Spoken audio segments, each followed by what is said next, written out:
কারো সব থেকে প্রিয় বন্ধু হতে পারিনি আমি। চারপাশে অনেকেই আছে, তারা খানিকটা ভালোবাসে, কিন্তু আমায় ছাড়া চলবে না এরকম একজন মানুষও নেই।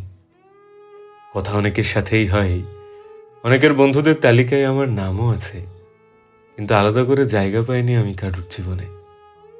তাই তো কেউ আমার জন্য কখনো কোনো প্ল্যান করে না, কোনো প্রথম ফোন আসে না আমার কাছে, কারণ প্রায়োরিটি লিস্টে আমি একটু নিচের দিকেই থাকি।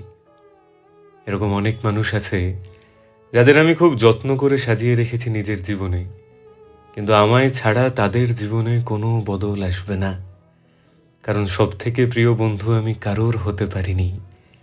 আমায় ছাড়া সবার ঠিক চলে যায়, তাই না? কারো সব থেকে প্রিয় বন্ধু হতে পারিনি আমি। চারপাশে অনেকেই আছে, তারা খানিকটা ভালোবাসে,